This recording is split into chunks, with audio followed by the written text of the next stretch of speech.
Now let's try to make this problem little bit more interesting. So you got a wedge like this. So the mass is now m dash.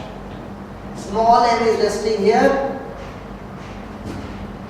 There is a string connecting this to a pulley. A mass capital M is hanging here. Our job is to find capital M such that small m remains at rest with respect to m dash. So how can we do that? Now obviously in this kind of system, this will accelerate down, this will accelerate to the right. Okay, let's try to solve this problem by taking an inertial frame of reference. So our observer is here.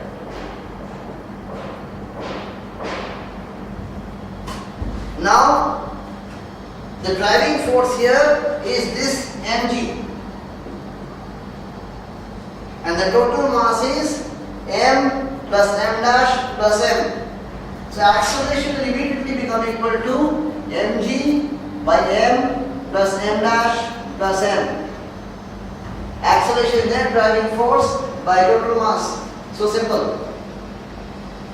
Now let us draw the free body diagram of small m. Remember, our frame of reference is inertial. Our observer is here. So this is exactly like what we did earlier. mg is acting down. Normal reaction will act this way.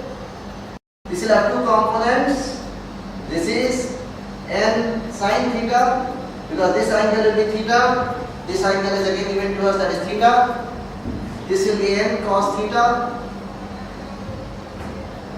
Acceleration is in this direction.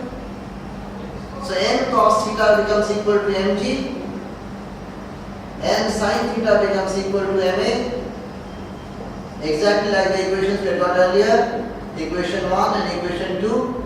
If we divide 2 by 1, we again get tan theta equal to a upon g. So a will become g tan theta.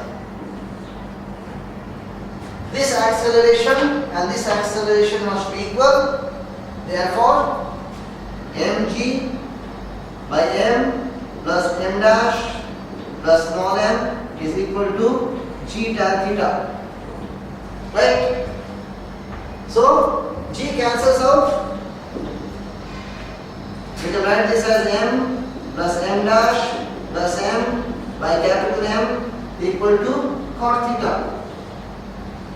Right? Simple. So now we can cross multiply m plus m dash plus m equal to m cot theta.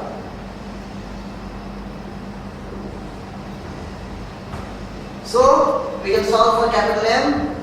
Capital M becomes m dash plus small m by cot theta minus 1. That's all. Very simple.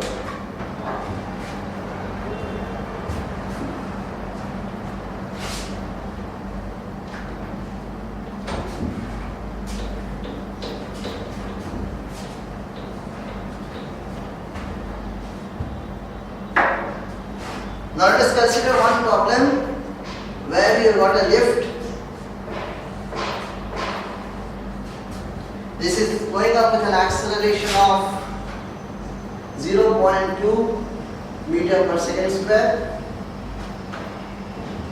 We have got 1 meter length of string here and a block here, another 1 meter length of string, another block here. This block is 1.9 kg, this block is 2.9 kg, this string is massless, and this string is having a mass of 0.2 kg per meter. Okay, both the strings are 1 meter in length. Our job is to find the tension at the midpoint of this string and at the midpoint of this string. Again, this problem we can solve it by taking either an inertial frame of reference or an accelerated frame of reference. So let's try to solve this by taking an accelerated frame of reference. Our observer is now in the left. So let's try to draw a free-body diagram of this system first, so we can get the tension here. So in that system, you have got a massless string that is having no mass, or 2.9 kg of block, right?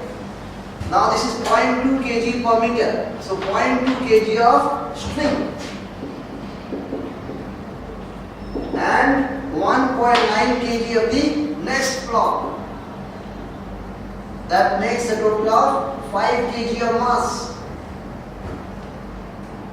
5G will be acting down. Pseudo force 5 into the acceleration of the reference frame will act again downwards, opposite to the acceleration of the reference frame. So we call this A. 5A is acting down, and tension will act along the string here in the upward direction. So we get the equation T equal to 5A plus G, that is 5 into 0.2 plus 9.8, that gives us 50 Newton. So this is the tension at the midpoint of the upper string. Same way you can find tension at the midpoint of the lower string. Now we take this system and try to draw the free body diagram. In that system, we have got half the string, so 0.1 kg of string and 1.9 kg of block, right? So weight will be acting vertically downwards 2g. The pseudo force will act opposite to the acceleration of the reference frame, that is 2a. Tension will act along the string here in the upward direction, T dash. So T dash is 2g plus a, 2 into 9.8 plus 0.2, 20 Newton. These are the answers to this particular problem.